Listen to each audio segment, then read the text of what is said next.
Mariana, will you take roll, please? Vice Chair Santos. Here. Board Member Duhan. Here. Board Member Harris. Here. Board Member Ibarra. Valenzuela.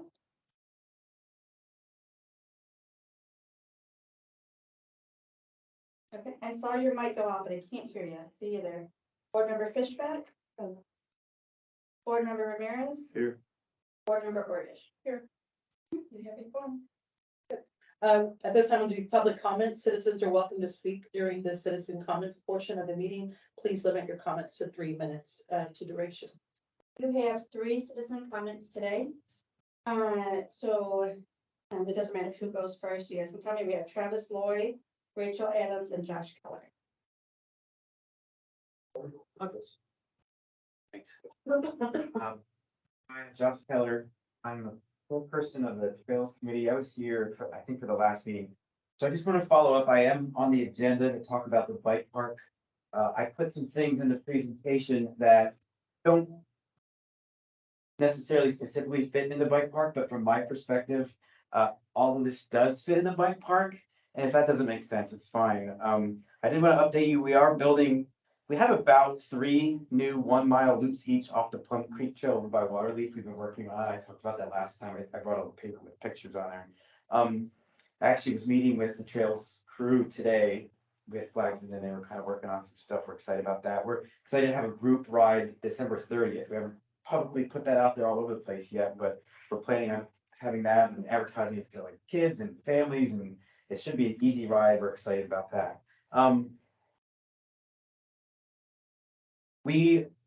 As we talk about the bike park, if there's areas that get left out, like people like we want it on the east side or the west side, and I just want you to know that we're working with Chris Wood, who builds bike parks. So if there's ever like, oh, let's keep that in mind, we could just have like a small bike park over here. In fact, I mentioned that last time, just 100 square feet for a wooden features bike park, maybe at Waterleaf or wherever. So if there's more than one option as that discussion moves forward, I would love if you guys kept that in mind. We want to have another Kids on Bikes in Parks event early 2024. We also would like to give bikes away. So last time I mentioned the storage facility over by Waterleaf. So I would love to have discussion on that. I don't know if that was discussed at all, but I'd just like to follow up and kind of request that again. And if it's something where it's if the board requests it to city council, then I would ask that we move forward with that too. I'm just not sure how that all would work. About a year ago, I was here in February talking to the Parks Board. I made a request for a master plan trail system by IMBA Trail Solutions, where they come in and I think it ties into the bike park because they would do all kind of analysis of the city's demographics and figure out where bike parks should go. So I do think that's relevant for the bike park discussion, but I'll try to skim over that very quickly. That might not specifically be part of the bike park. And also the last thing is just, I'd like to advocate for Jason Calley, who is interviewing for the Assistant Parks Director position. I talked and he was extremely helpful to me in just dealing with private landowners. He was looking up Texas laws, to be like, hey, deal with this. And I was blown away by how informative he was. And I know he's interviewing in other places too. So if there's any way I can just advocate for him, I could do that. Thank you. Thank you.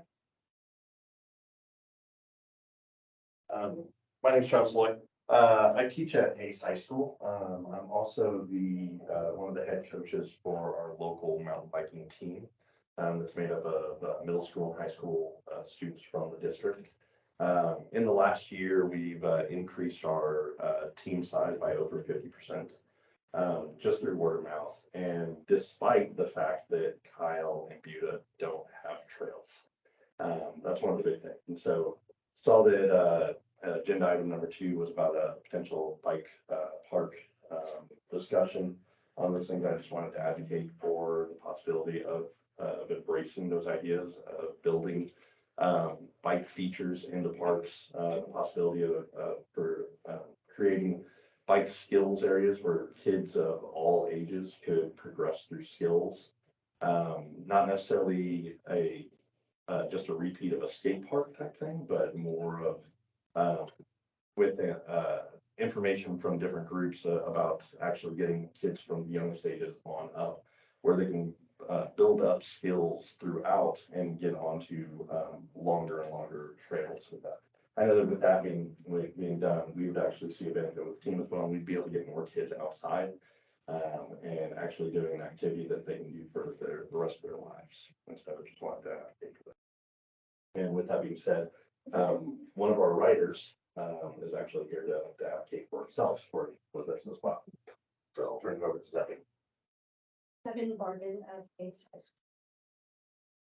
So I ride my bike every single day and pretty sad that there's no trails, but it's still pretty fun. So what I did right next to the Plum Creek Dog Park, I put down like 2 little jumps, and every single time I ride out there, there's always kids like having fun and riding. So I think something where kids could ride around would be pretty nice. Where did you say you guys do that? At the Plum Creek, right next to the dog park. That's a little drainage ditch. I've seen that.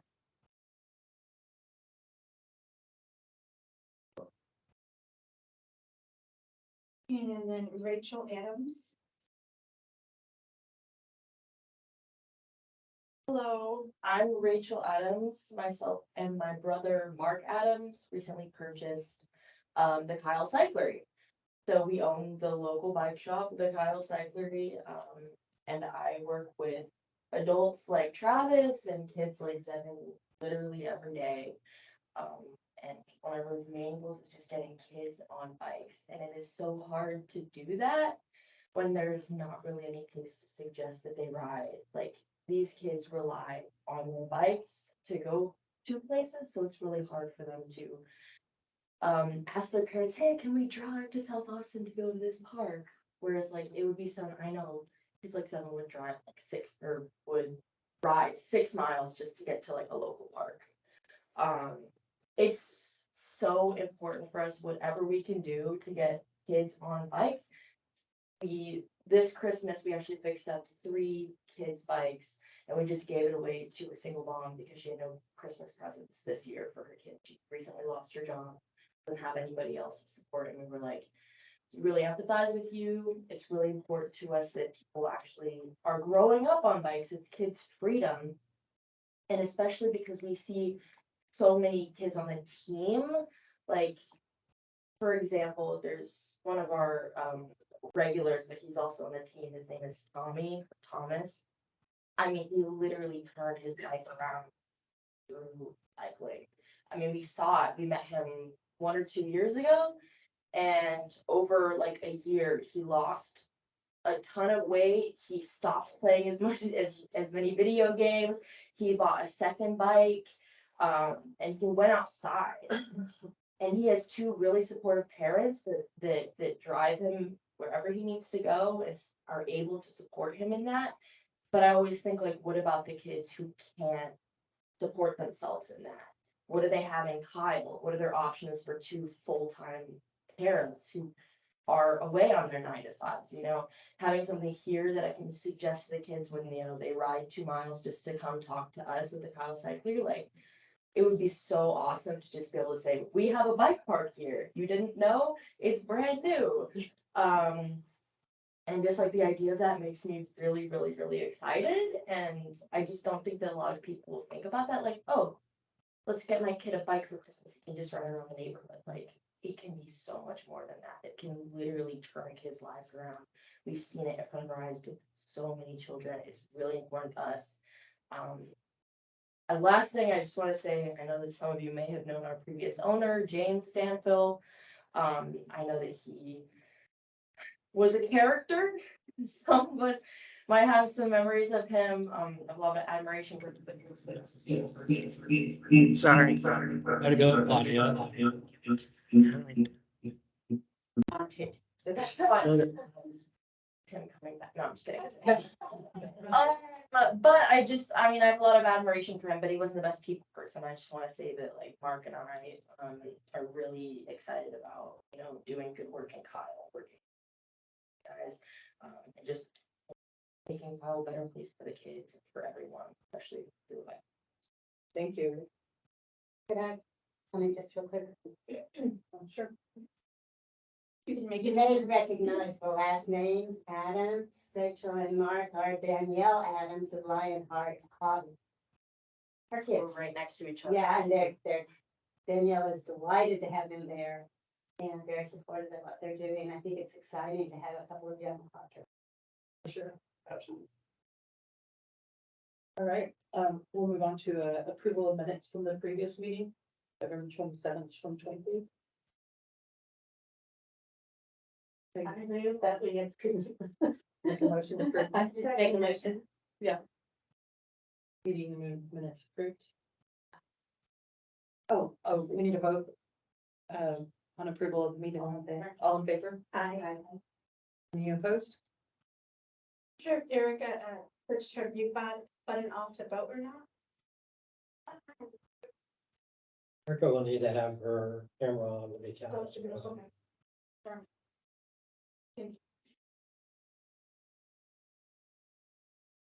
Ms. Valenzuela, would you like to turn your camera on to be counted present?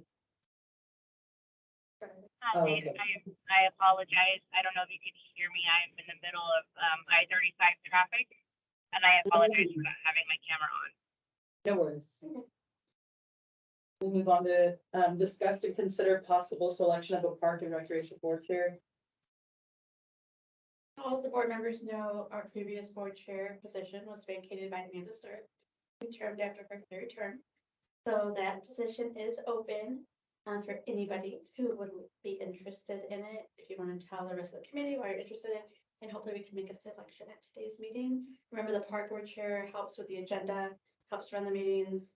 When I take recommendations to city council, we always take a park board recommendation along with it most of the time. And then the park board chair would attend city council meetings and speak on behalf of the board if needed. Usually asked to speak at any events where the park board is present. And anybody can nominate themselves, or you can nominate someone. I mean, I don't mind stepping up and giving it a go. Or do you want to become more involved? Just getting to know the whole process and the agendas of everybody. I want to be more involved with the community and making sure that we do things for kids that get them outside and being a part of what our city is doing for that and being a more vocal part of that. And then Ms. Hutchins, since you currently occupy the vice chair, if you were nominated, then we would open up a motion and recommendation for the vice chair. I nominate Daisy. I second.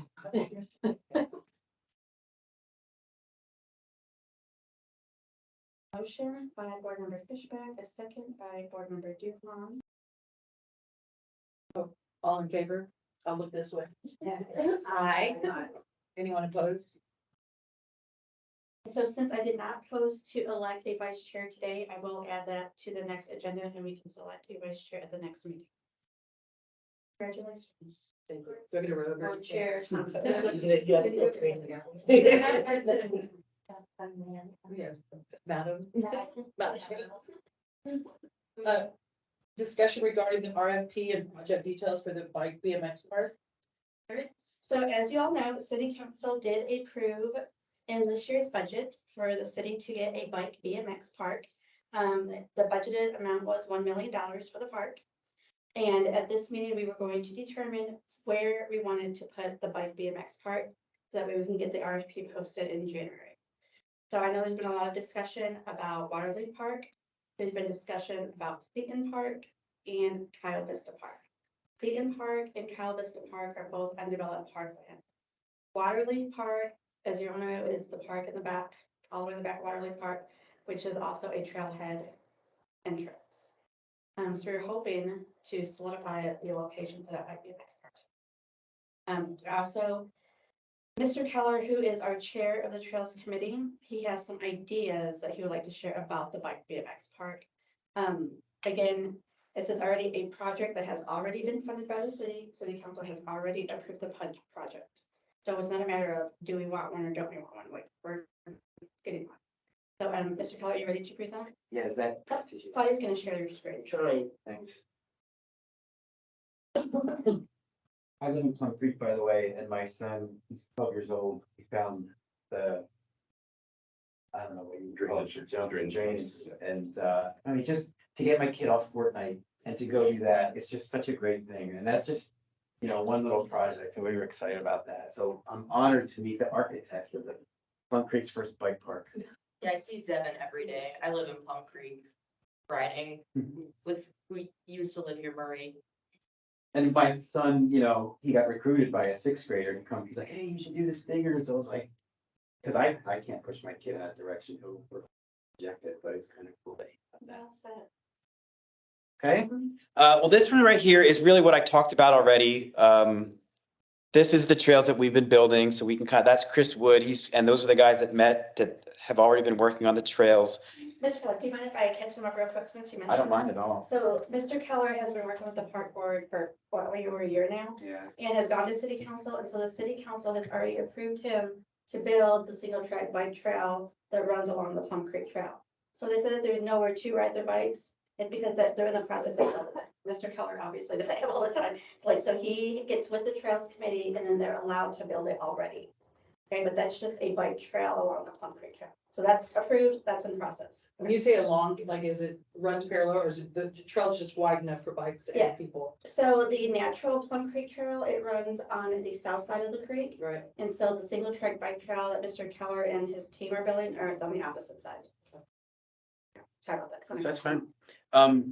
So like people have been asking me, hey, can we go ride it? I'm like, well, you can go ride it, but the next step is like putting up signage and things like that. That's what I'm gonna bring up with the Trails Committee next. It's like, hey, can we get some signage up there?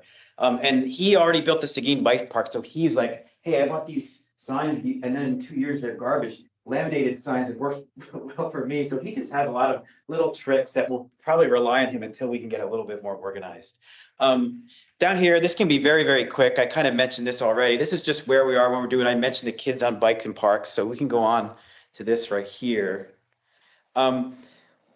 This is something I put on our Facebook page, the Kyle Trail Coalition, when we mentioned bike parks. The only point I really want to say here is how excited the bike community is about this bike park. And everybody has feedback or input, I should say. They want to be involved. So I'm sure there are going to be opportunities for everyone in the bike community to get involved. And already people are saying, well, is it a BMX park or a bike park? And there's a little terminology thing that I at least want to let you know is coming your way. People are they're concerned, like, is it a BMX park because we want a bike park, and there's a difference between those. So that's just something that if I could get any feedback at any point, just to be like, we don't know yet, or. City council approved a bike BMX park. So It can be both, or it could go either way, is that what it it means? can be both, yeah. Okay. So I have a lot of research and a lot of data to share whenever it's relevant, and I don't think we're there yet, on all the different mixtures and the types of things that can be used in these bike parks. And there's examples from all over the country and all over the world that some bike parks are friendly with scooters and inline skates and things like that, and they all kind of work together and it's designed that way. There's just so much to get into.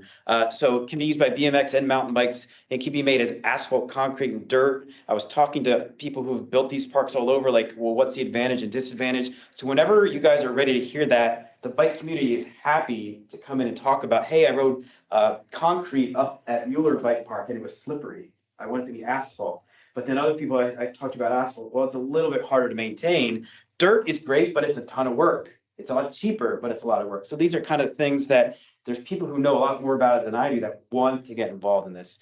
And then again, just to emphasize this right here, the mountain bikers really, and this has even gone up since I screenshotted this, but if you keep using the word BMX, I just want you to know the bike community around here it's pretty low. I think there's a small BMX community, but if you keep using just the term BMX, I think people might be like, hey, why is it just BMX? What else is going on?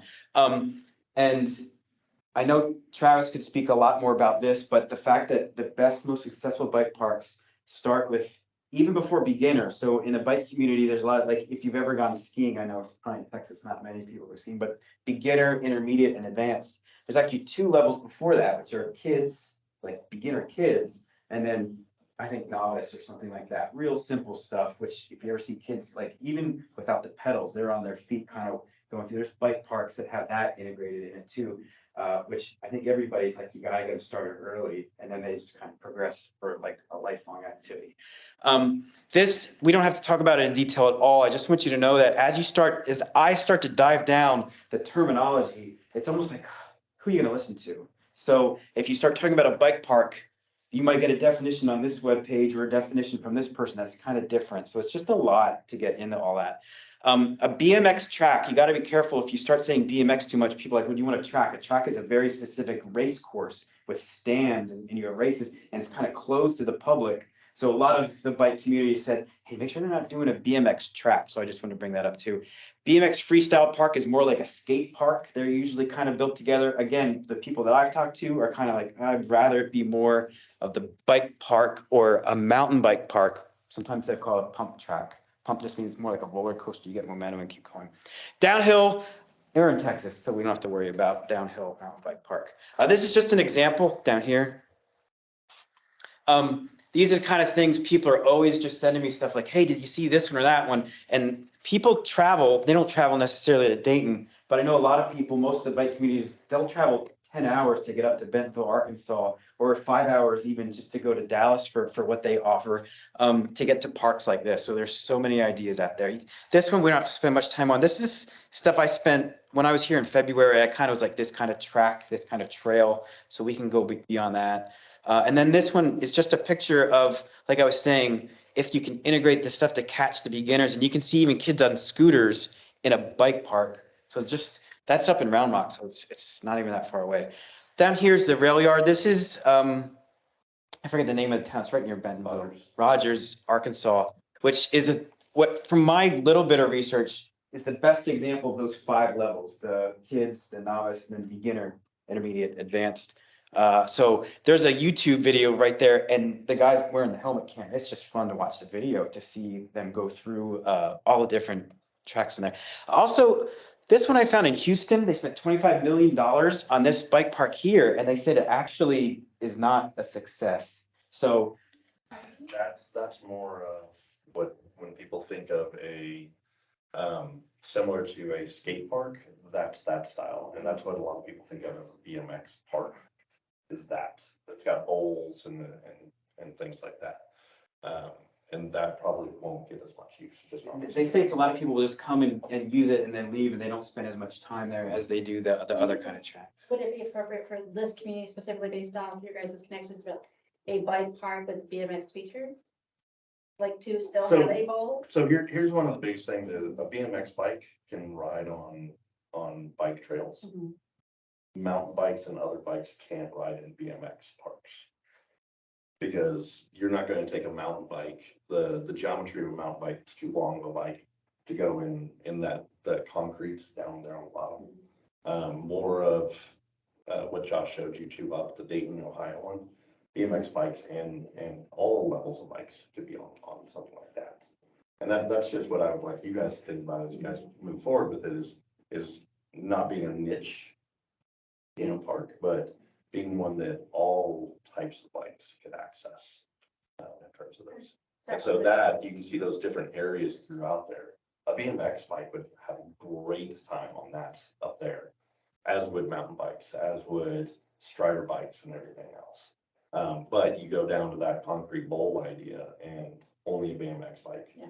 Or skateboards. Yeah, you'd have a lot of skaters there and BMX riders, and then like. And scooters. And Scooters. scooters, and then the occasional mountain biker who's like just learning how. That's how my co-owner Mark learned how to ride a mountain bike, is at the Buda skate park. But he had a very entry level, he learned how to do really, really basic stuff, and then he was ready to go on a bike trail, which now you have to drive, 30 minutes just to get to one, whereas he could have actually learned far more advanced skills if he had an actual bike park here in town.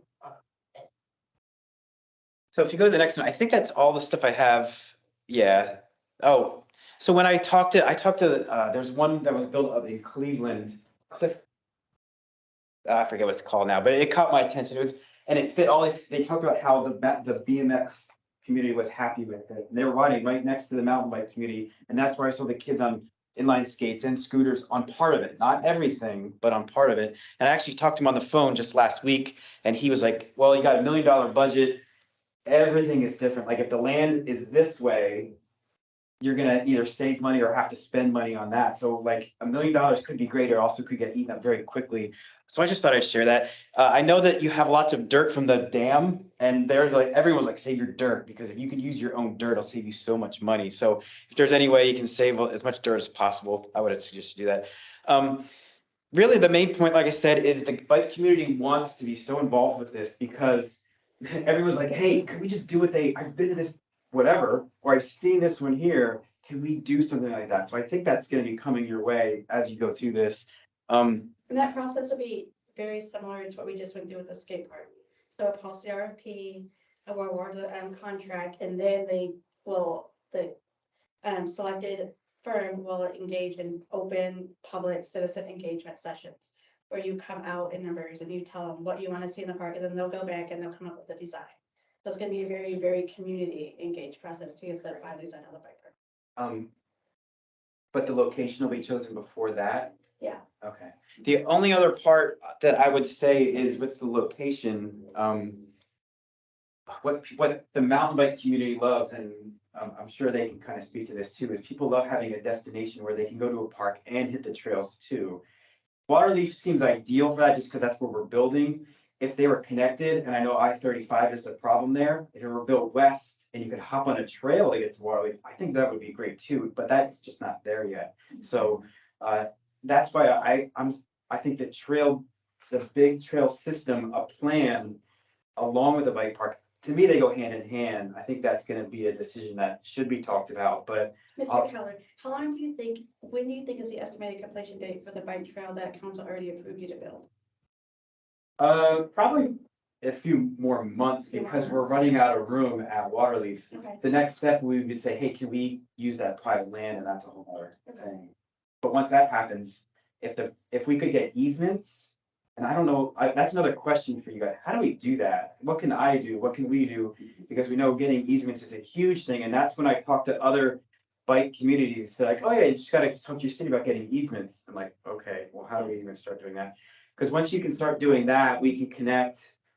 That's the reason we can't build, like I've said this a number of times, is I live in Plum Creek. I'll meet other people like me, like my kids' friends' parents, and I'm just like, hey, you want to go for mountain bike ride? And they're like, sure. I'm like, we just got to put our bike on the bike rack and drive over to Waterleaf. They're like, can't we just, is there nothing right here? Nope, just what people are building in Plum Creek is the only thing that we have. So to be able to connect, I think, is a huge part of the bike park to the trails. Lots of potential, but getting all that done, I just don't know how complicated and cumbersome that is. So just things I'd love to see all work together. That might also be where the vibe ties in. Right, that's what this with the vibe is. I would love to share this with you. I requested this back in February. I just was like, hey, can we, I think they cost somewhere around $15,000 for IMBA to come in, International Mountain Bike Association.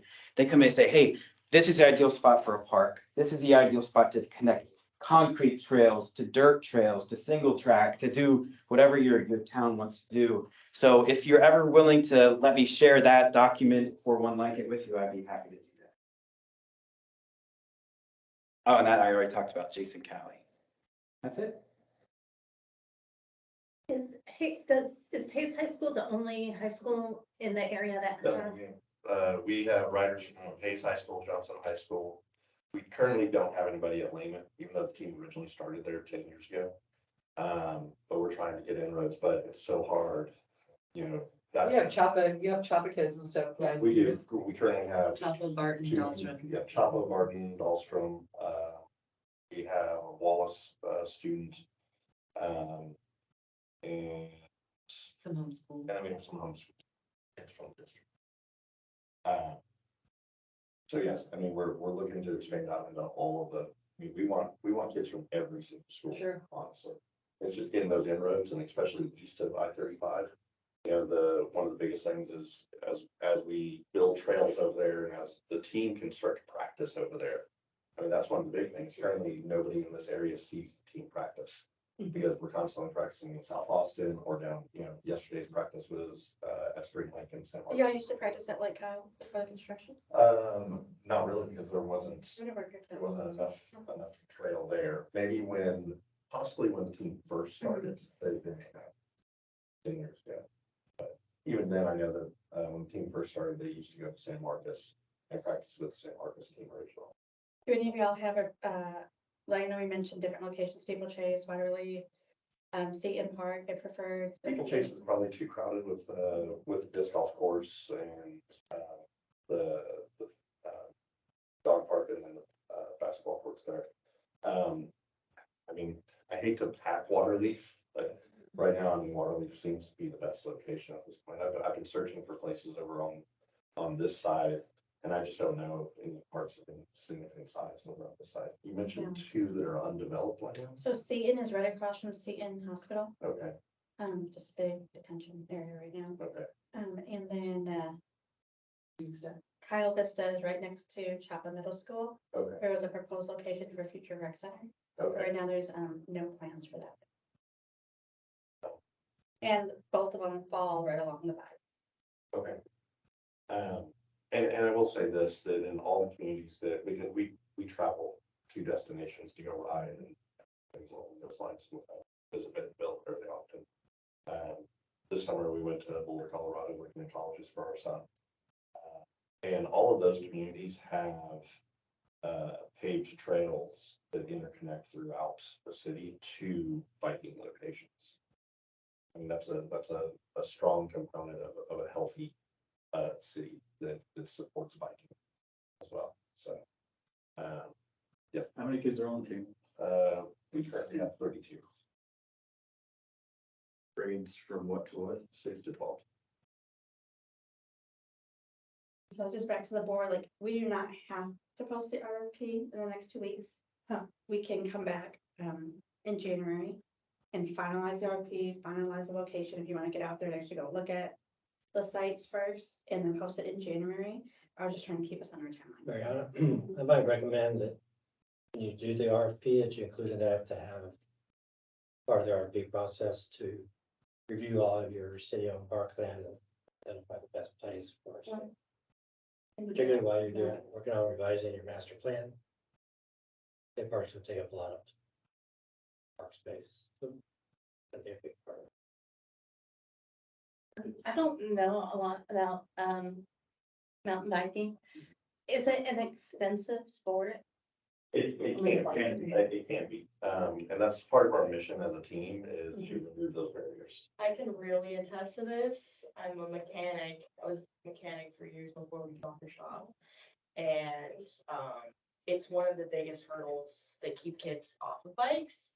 And our shop is the main, if not this year only sponsor of the team. And we basically we make almost no money off of the kids. We give them huge discounts. In fact, this is so important to us that we extend many of those discounts to the parents because we want the parents to be riding with their kids. Yeah. Gotten grants from these. The Education Foundation gave us a grant that allowed us to purchase 5 theme bikes, which we use those as inroads for kids who don't have not had the opportunity and or the financial ability to support such sport. And we've also found bikes as well. But with all that being said, trails that are being built over at Waterleaf Park are easily doable on a bike from Walmart. I mean, when we're talking about the team, in terms of that, there's a certain level of bike that you would go and race on. So that's where the little bit higher expense comes in. So an entry level bike at Walmart, $200-300 would at least get kids out, and then they find out if they want to keep on doing it. Then they move it. We are interested, Chris is bugging me about starting a nonprofit. I'm like, oh, I'll get around to it. I mean, it's a lot of work, but he raised $70,000 over 10 years at Seguin Bike Park by just putting boxes out on the trail. It says donate to the trails. And he runs these jump classes. You guys ever done these jump classes? I mean, he charges $80 per person and they're pretty full. And he takes some of that money because he's like, well, it's my time. I'm gonna take some of it, but he puts a lot of it back in. All of these things would eventually go to help kids in some way, whether it's buying a bike or whatever is needed to kind of break down those barriers, because that's kind of our goal. And that does play into where the park goes, whether it's east side or wherever. But selfishly, when I started doing this, it was so I could ride out of my garage and take my kids on a trail by Plum Creek. That's what I want. But it's turned into a lot of us see, a lot of people are on the east side are like, can you please put a wall of water if we need it? We want to get these kids bikes, and it's just worked out that way.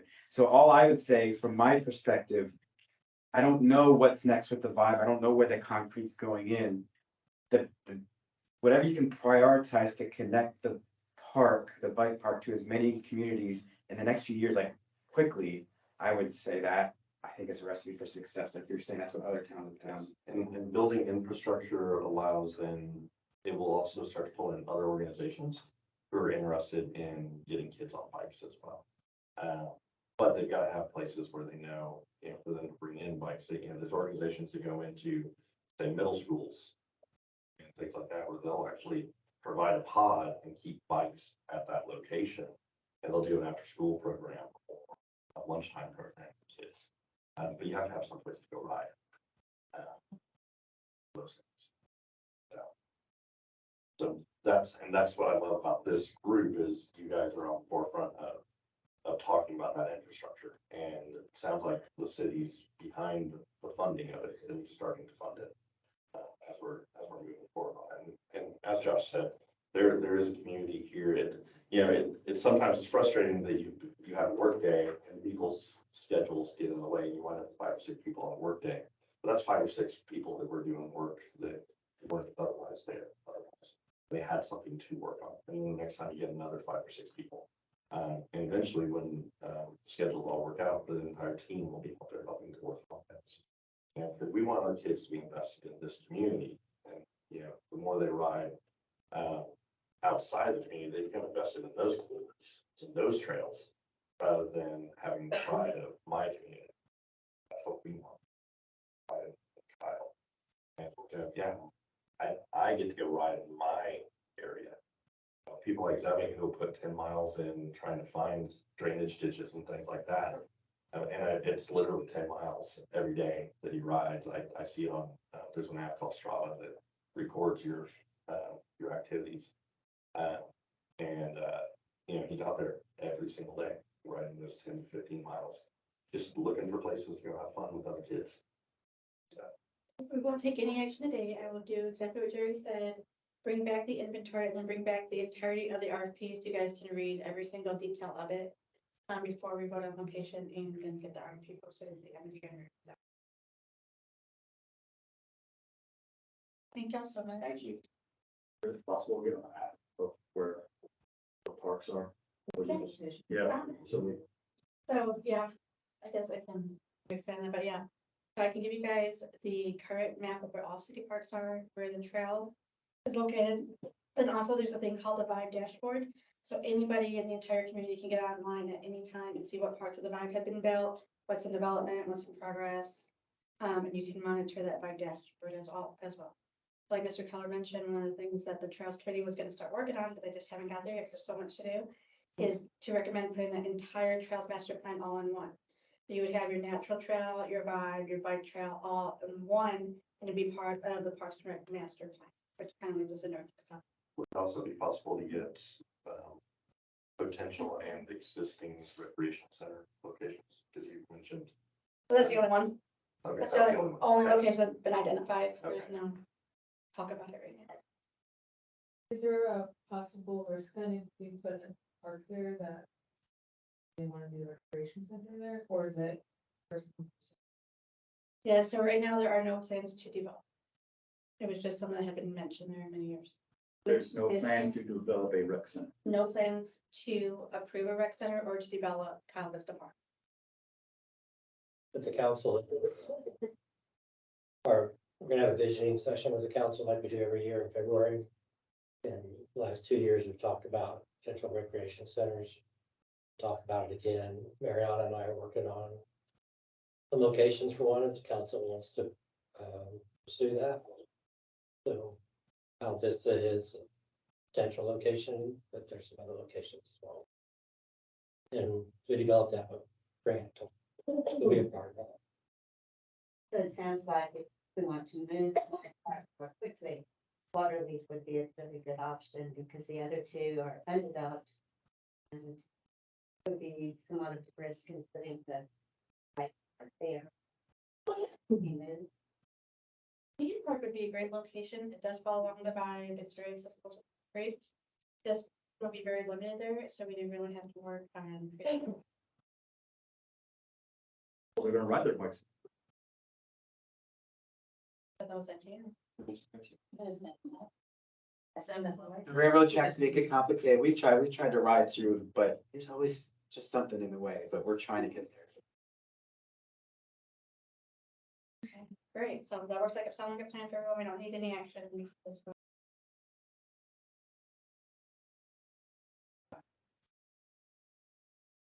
Alright, so we are ready for our next item. if you are- Okay, right. We're gonna discuss possible action regarding revisions to the Park and Recreation Master. So as I mentioned last meeting, we're working on doing our inventory, as Jerry just mentioned right now.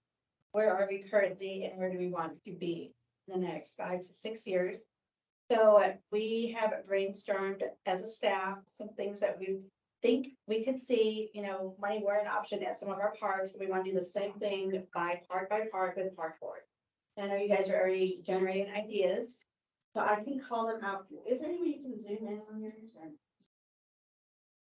So I'll read the list, and then if you have anything you want to add, please let me know. So Greg Clark Park, new play structures, new playground surfacing, electrical upgrades, ADA playscape, making that one-way street into a two-way street, improved parking, irrigation on the east side of the park, 2 more restrooms, a storage building, maybe remodeling concession stands, because we have 2 concession stands that are not used as concession stands, we use as storage. But then also, that also maybe even a food truck area, since concession stands aren't really trending anymore.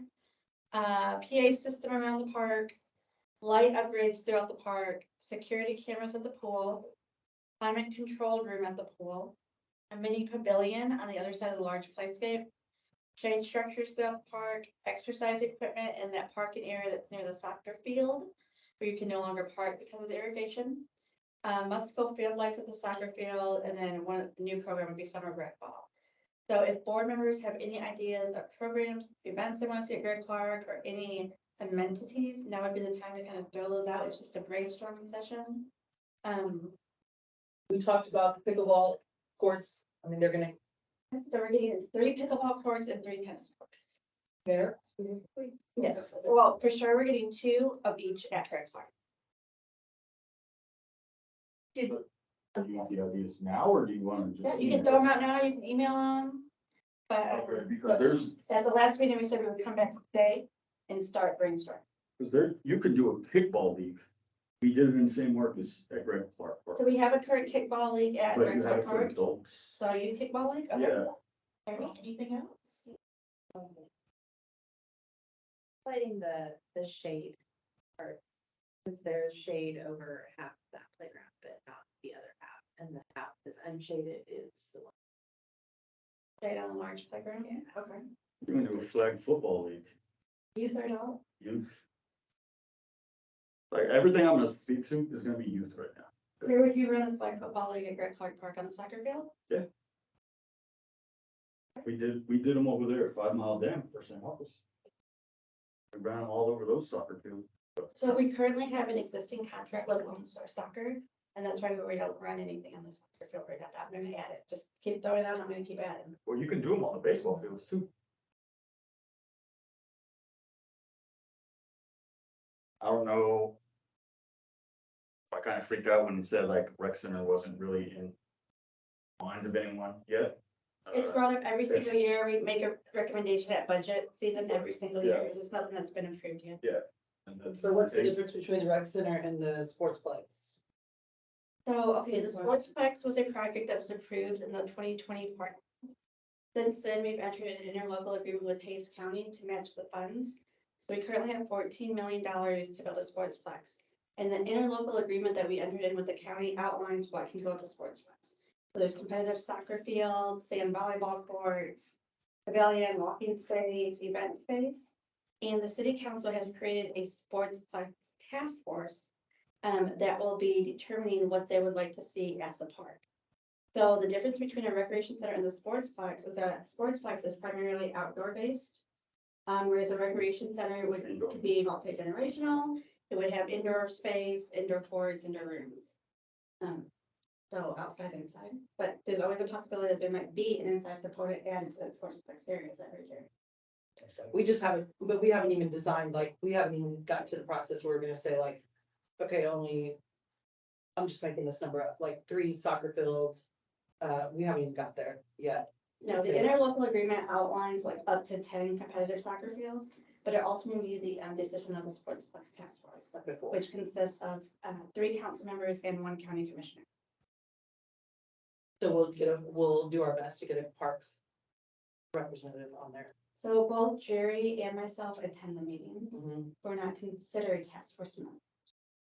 Or Well, staff liaisons. We'll do a better job of keeping you up to date on that progress. Maybe I'll sneak into a meeting. They're not posted. I'm gonna hang In out. terms of usage, is the Sportsplex more like a vendor facility where y'all will have like people who pay to play there versus recreation where it's run by the city? Yet to be determined. Yeah, I think the biggest part of that is it's part of a destination sports area. There's a digital convention center and more restaurants and more hotels that are attached to it. But I think there's a desire to also have more open recreation spots.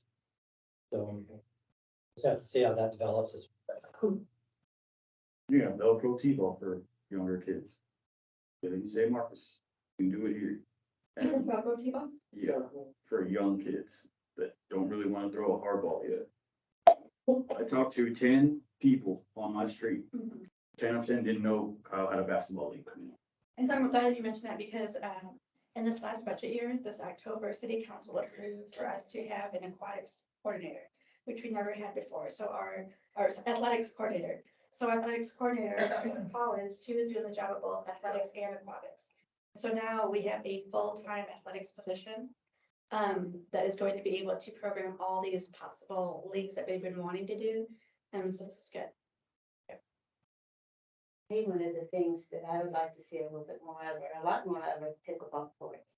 It's huge in my age group.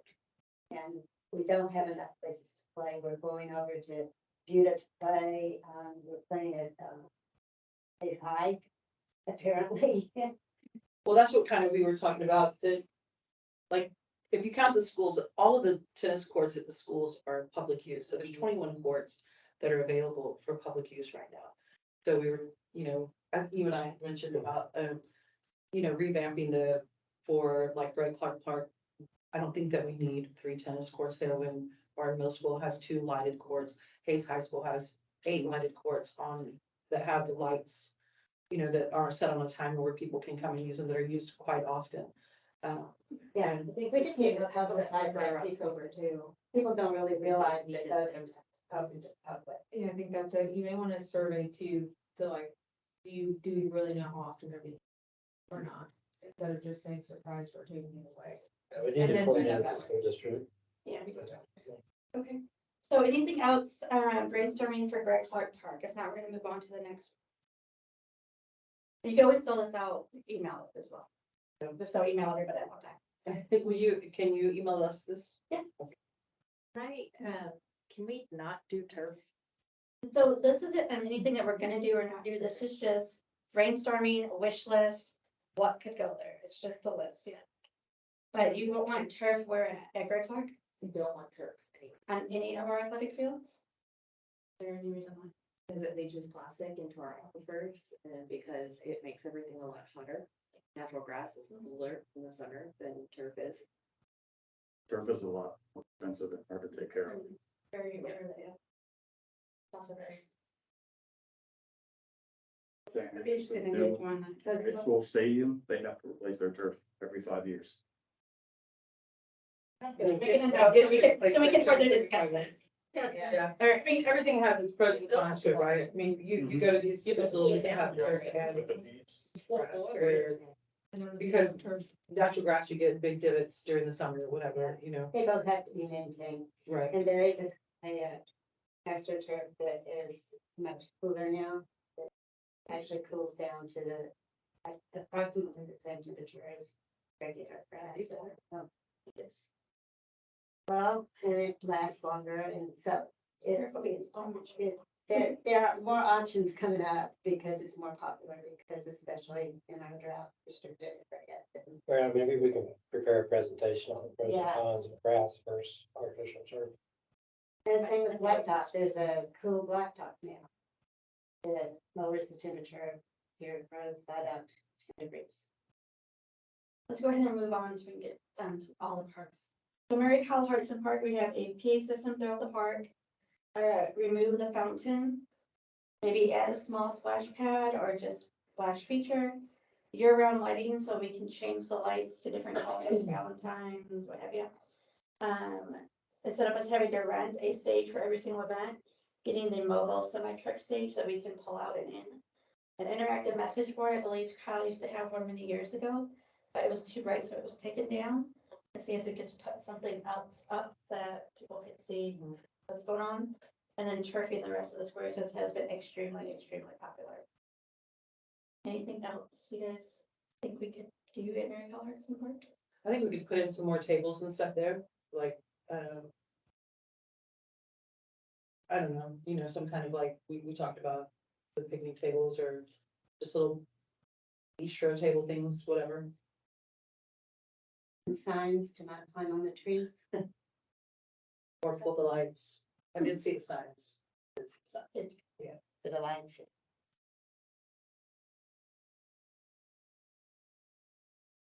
Another thing we could do, since Mary Kyle Hartson has been converted to native plants, is put some signage out about what those plants are. People are always asking, well, what do I plant in my yard? What can I plant? This is a good example. Get Kyle in big old letters. People take pictures there. That's a permanent Kyle. They could light up too. There may be some restrictions. Right now. It is. There may be some restrictions, since that is a historical park. On what can be done. This is, yeah, But still the list. those things are, Make it out for that Laurel, but yeah, that can. Everything else just add, we'll move on to Steeplechase Park. Paving the road at Steeplechase, making the volleyball courts like La Verde Park's volleyball court. Adding shaded bleachers both on the ball fields and the soccer field. Adding lights around the creeks and bridges. Expanding the parking. Again, at turf fields. New playscapes, that playscape is very, very, very old and faded. A full-size baseball field with lights, since we currently don't have any full-size ball fields. Upgrading the baseball fields, lights on the walking path, lights along the disc golf course, more trees, more dog park structures and shade structures throughout the park. More lights, or we're going to have more lights at the dog park, or are those not there to? Right, those, yeah, lights at dog park.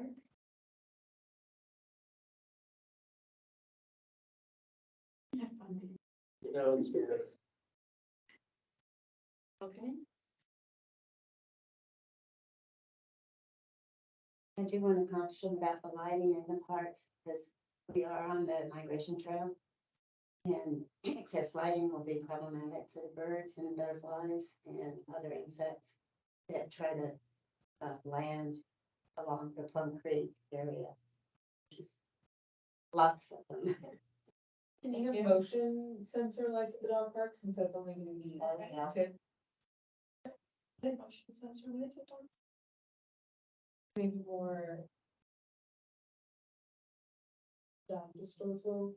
More, Canister, we can easily get those now. those things fill up pretty quick. We did, yeah, okay, Did we upgrade trash cans there? yes, but we could probably use more. Those of interest. And the dog park gets pretty big. Right, so I don't know if there's anything. We talked about, shut it down during certain parts of the year, and get it a rest, and get where it needs to be. We talked about different kinds of surfacing, but that down to dog park surfacing. Let's get turf there.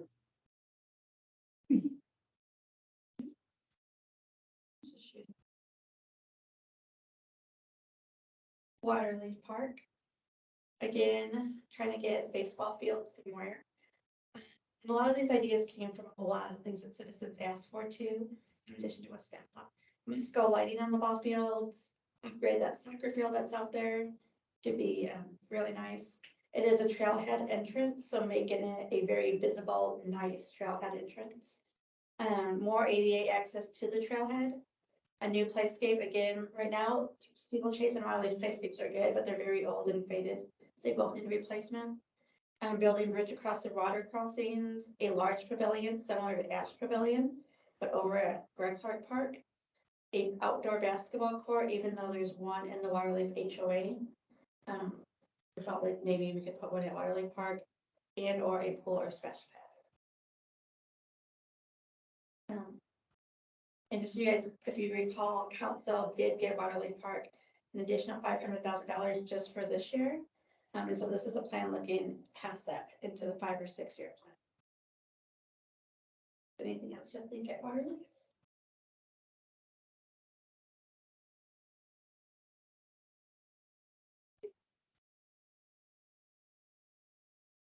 And our last part for this exercise is like Kyle Park. We were thinking solar lights by the fishing lake, paved parking and expanded parking. Electricity, as you know, our city electricians were able to get electricity at the park, so we could do holiday lights, but expanding that throughout the rest of the park. Better ADA accessibility, a larger fishing deck. That fishing deck that's out there gets pretty packed. A real amphitheater instead of just some concrete stone in the grass. I don't know why Creek Crossings is there, but, so the area closer to Lehman Road, there overflows, putting some crossings over there. Shade structure for the fishing deck, more park tables with shade, and lots of trees that would cut, because there's very limited shade. Like Kyle is a nature preserve, so I mean, we can make this list, and then like, once it comes down to it, we always just gotta keep that in mind, as long as we don't endanger the existing species. Let's catch them release, right? Yes. Okay. Mhm. Would y'all be able to do like, I guess how they do it at the zoo, like fish food, like throwing. Okay, I'll add that. Fish. Exactly, because people still feed that bread and ducks. can't Everyone goes out fly. there to feed the ducks. Again, if you guys come up with anything to shoot in my way, I will, I can send this list out and request it, so you can see what things and ideas that I brought up. But Jerry and I will be finalizing, not finalizing, but presenting a plan, as I mentioned before, they go to the visionary retreat, so I'm gonna just kind of best her. I have a question. How did these get picked? Us, my staff. They just, as a brainstorming session based off requests that citizens had called in, as our management team. Did we have Button Creek Park? Yeah, Barton Creek should be on here. Okay, cool. Yeah, because they're like the neighborhood in general, it's my understanding, the developer didn't have to build like special HOA features, so all we have out there is Button Creek Park, which is nice. It's small, and there's that little space behind there, and I know you said it's Splash pad, right? yeah, splash pad or something, and would be cool, because they also have the trailhead to the, I don't know what that trail is. Button Creek, Liberated Heroes should have been on there, but we didn't have that far. And then it has the nature trail too, so it's like a cool spot, because you have different areas to go to, but like, we could add something by that. Okay, now add those other 3 parts that we can get to. So what I- Good question about Button Creek at the bird viewing area. Are we handling the feeders? We are now. We are now, and we probably need to get a video surveillance camera out there. So it did. Terry, is it Terry? She picked it up. Too? Mhm. She did. Yes. I was there this afternoon, it was nice. I think they did. still want goats to eat them. Oh, you can get signs Jesus out there goes. More for than I eat. pick up dog food, cause I think people are just letting their dogs go and not picking it up at all. Even if it's like, you're being washed. People will be a little more. Pick it up if they think something. Cause it's definitely not too. Your food. Okay. So yeah, send it out. Maybe tonight, if not. Thank you. All right, we'll do, staff reports. Parks and Recreation Department monthly report. Alrighty.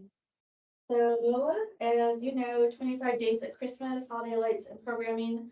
And Claudia and Shiva have done an amazing job of really focusing our programming to Thursday, Friday, Saturday, and Sunday, and just leaving the holiday lights on Monday through Wednesday. I think the park has been busy, even right now, it's really busy. And then with the addition of Lake Kyle has not been as busy. People are still like, don't really know that it's over at Lake Kyle. The ice skating rink has been busy only on the weekends, but we're thinking maybe once the kids get out of school, we'll start picking up. So this weekend is our last weekend of holiday programming. So Thursday you have date night. With what kind of music? Oh, karaoke. And then Friday you have the Grinch. No, it's gingerbread. Gingerbread. Gingerbread night. Saturday, shopping Saturday. Friday you also have live music. Friday and Saturday. Friday and Saturday live music. And the karaoke, so there's live music the rest of this week. And so then, after Christmas Day, we're not having any more programming. It's just the lights are gonna come on at both locations, but the ice skating rink will still be open at Lake Kyle until the 30th. Okay, so that's the update on that. Any questions? Okay. Organizational changes and update. Our city manager has made some organizational changes. So one of the changes, it's kind of changes across the city, but the ones that affect our department, we are now a larger department. We went from like 28 people to, I think we're at 54 now. And so what they did is they combined the beautification division with the Parks and Recreation Department. So the beautification crews are the ones that maintain the medians, right-of-ways, and gateways to the city, and also house our city electricians. They are now underneath the Parks and Recreation Department. With that move, we got an assistant director of Parks and Recreation, who is a former division manager for beautification, Chance Padir. So he is now our assistant director over maintenance and parks. The trails crew, I pulled out of maintenance and they're starting to report directly to me. And then Claudia's division of 1 special events. She is reporting directly to me as well. Other than that, we still have our recreation division, which includes certified therapeutic rec specialist, our aquatics programmer, athletics programmer, family services programmer, and special event programmer. That's all under recreation. And then we are completing interviews for a second assistant director. And we're in those changes. And like I said, there's changes throughout the whole city. They're posted, I think. Any questions on that? Santa's arrival recap. So first of all, thank you all to those that were able to make it out on Santa's arrival. Our marketing team posted a recap and I will play it for you.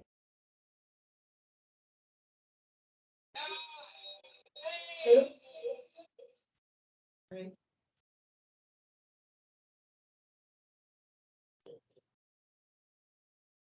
Oh yeah, I don't think it has on it.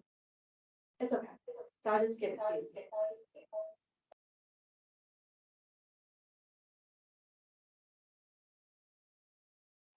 So the recap. It's not on. Can everyone hear that?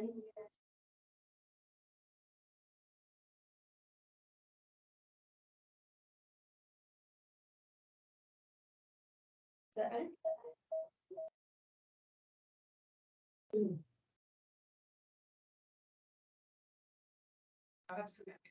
So Santa's arrival was very, very successful. We focused this year on the Fairy Tale Princess Castle and on the gingerbreads.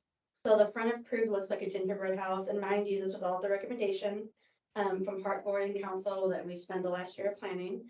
And then the castle was a big feature for this year. So other than the lighting of the tree, I don't think there were any issues, major issues on that day. The Grinch got captured. It was hilarious. Yeah. That was so fun. And so the lights come on every night now at 5:30 p.m. and then they go off at 7 a.m. at City Square and they stay on at Lake Kyle from 5:30 p.m. to 11 o'clock p.m. likely.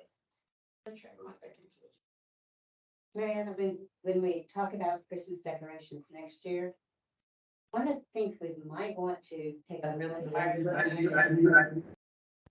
how much assembly it requires. Because the council was The council took a nice sales in 2 weeks. of a crew of several. And we usually do is we go to city council, the second meeting in January, but I would like to bring it to park board first. So probably request to go to city council the first or second meeting in February, so we can get 2024's displays, contracts approved. But we usually go in February or March of each year. The next item is the fishing at Lake Kyle. So I know everyone's been asking if the fish are in Lake Kyle. So there have been reports that there are fish in Lake Kyle. Fishing is open. Anyone can go to Lake Kyle to fish. The water is full. But we have not officially stocked it from Texas Parks and Wildlife yet. That is happening in the middle of January. And if they ask you, these are the kind of fish that are bluegill sunfish, red gear sunfish, catfish, and largemouth bass. So they will be electroshocking them from another reservoir so they can safely transport them and put them into Lake Kyle Park. We're just waiting on the date and it should be middle of January. They're gonna try and get it done sooner if possible. But if anyone wants to fish there, they can. They just can't promise you'll catch anything. They do turtle. Yeah, and our turtles like Lake Kyle are huge. The park restrooms update. So the temporary restroom that's at City Square Park, that is going away at the end of December. And the new restroom is scheduled to be installed the first week of January. And then with that, all the other parks will follow. So Greg Clark Park, Steeplechase Park, Lake Kyle Park, and Water Lake Park. Okay, and then along the same lines, we are posting the RFP for the park restroom at Heroes Memorial Park that was funded in this budget year.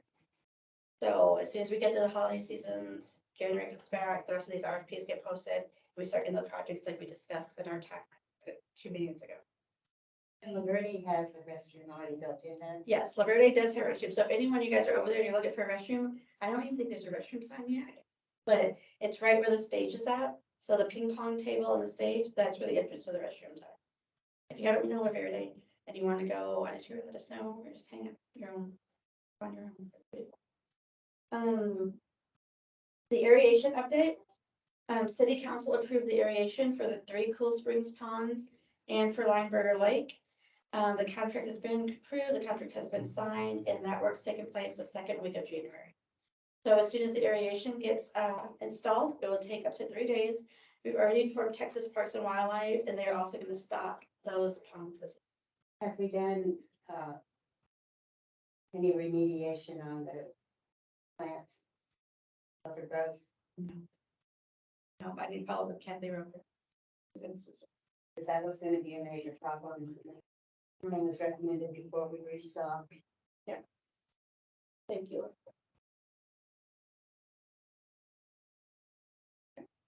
The park cameras, same thing as aeration, council's approved, contracts have been approved. That work's getting completed in January.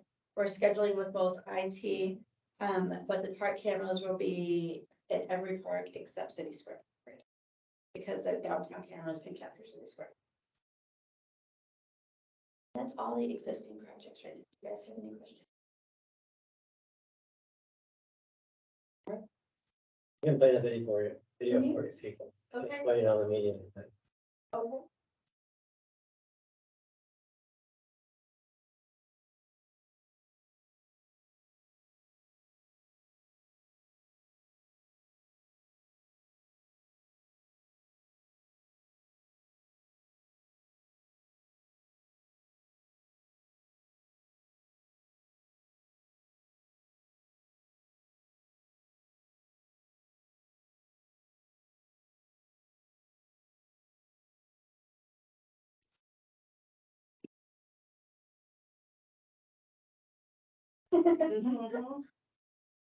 Like my-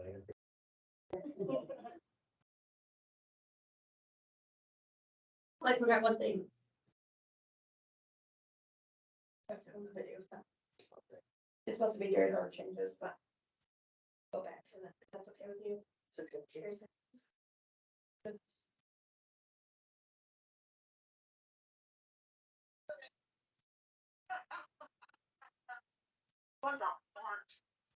Even the artist. Technology.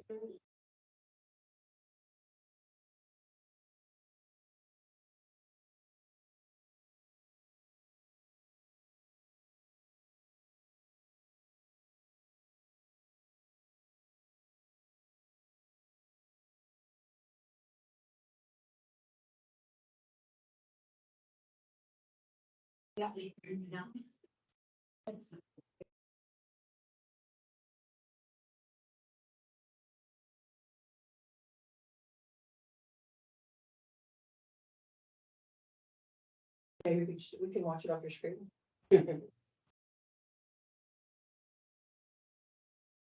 And or you guys can YouTube City of Kyle Santa's arrival. You guys are favorite. Thanks. There we go. Here's technology. I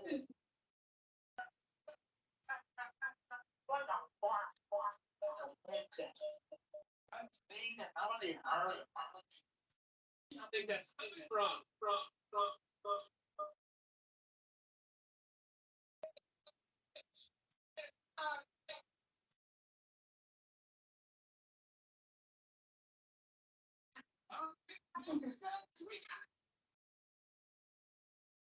That's cool.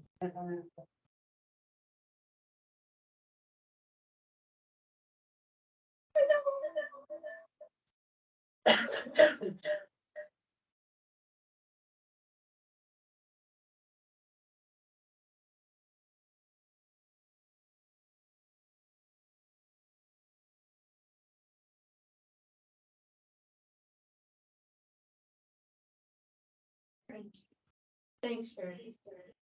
That's really cool. I don't know. So, I would like to go back to the org changes. So as you all know, board member Harris, this is her last board meeting today. I have to resign. She was elected to city council. Australian is tomorrow, 5:30. So, That's too bad. it's my year, Laura. But, one thing, we just wanted to thank you, for your time that you did spend on the park board, because you have been extremely instrumental. I think, like, the legacy you left with just your work on the community gardens, we're very grateful and very thankful, and if, for those of you who do not know, Laura Lee, was completely behind helping in the post-up community garden to where it needed to be, and wrote the applications to help secure over $35,000 or $36,000 in grant money for the community garden. And that's just in this past 2 years that she's been on the park. So we will miss you, but we're not gonna be far. We're gonna see you. I just want to say thank you, Laura Lee, and this is your. Would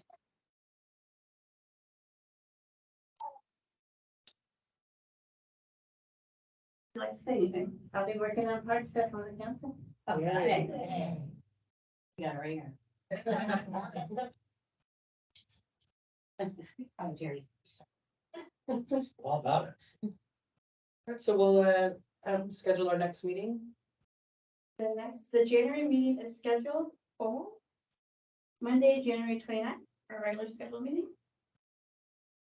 Is there any way we can, if, this is just being selfish, really, but is there any way that we can schedule that for, well, we could do the 7 o'clock meeting then. I know one thing that the park board did discuss was making the change to 6 o'clock. You all seem pretty excited about that when that was mentioned. And we could try a 6 o'clock meeting, see how that works out. It excites staff. I'm all for a 6 o'clock meeting, but it's just that day would be super hard for me. Oh, 7 o'clock. Just that day, I'm all for moving it to 6 o'clock. But that day is, You want to keep it at 7, regular scheduled time? if we could, just on that day, that's just being selfish, sorry.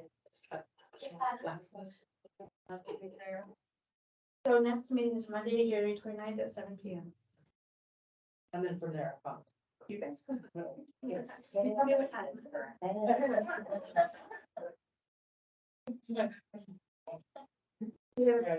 do we have a motion, to approve that board meeting on January 29th, seven? Oh, sorry. Wait, the meeting's been approved? No, that means already scheduled. Oh, sorry, the meeting's approved, okay. I motion to adjourn. All in favor? All in favor? Aye. Anyone opposed? All right, thank y'all so much. Please Bye. sit food. Thank you. Thank y'all very much. Yes. Everyone, have a great holidays. Thank you guys. Oh, thank you. Sorry.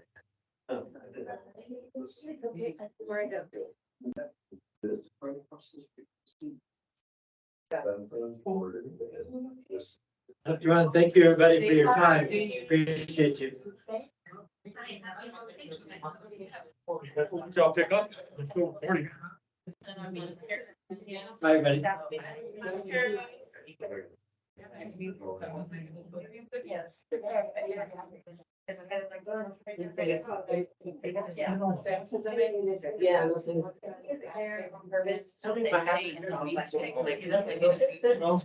Yeah. Yeah. Just seeing that. You really know how to skate. Yeah. If you really know how to skate. Gonna be any. I'm gonna get with Brooke too. She's on maternity leave. Oh, really? She's on maternity leave till February, I believe. The bar is. Yeah. That's fine. Wow. For the RV. Get all over my shirt. I don't know why I feel that over there. I don't know why I went all the way around. So you don't start to going on. Like one for each of the good. On to raise the high rate, so then the trail will go underneath. So the. Oh. That leads out. I can imagine. And then the second. I'll keep it on. All right. So you know, That's right. And my friend Julie, I think she does the directing, directive work, especially that. I'm gonna ask her. I mean, she got it. How does it like being or whatever, yeah. Go, grab your finger. Okay. Thank you. Get your phone number. We can just go and visit. Yeah. I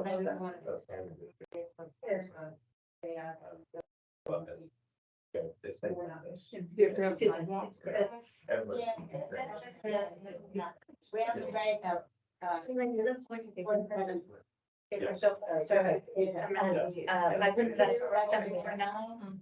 That's right. That's perfect. 749, 717. Was it a lot? That was Yeah. Accessibility is where I'm looking for. Services, organizations, Yeah. so it's a. We're gonna go Fun. Yeah. Yeah, one is website. I like the back. In fact, my sister, for one person. Did she? Yeah. This is, this is print. Yeah. It no longer made. You said that you brought. Yeah.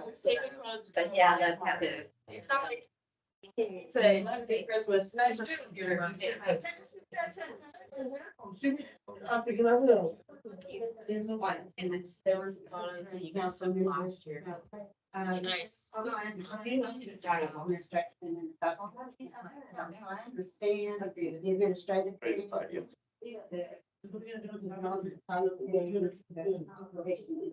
It's not going back. My car is already, you already ready to me.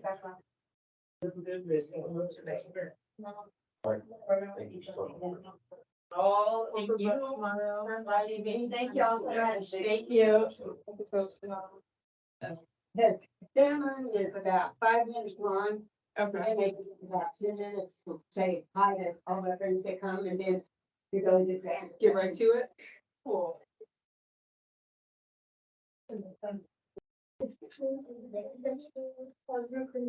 Bye. It's okay, I'm not putting it in a brand new vehicle. 2024 vehicle. You're already been once. Nope.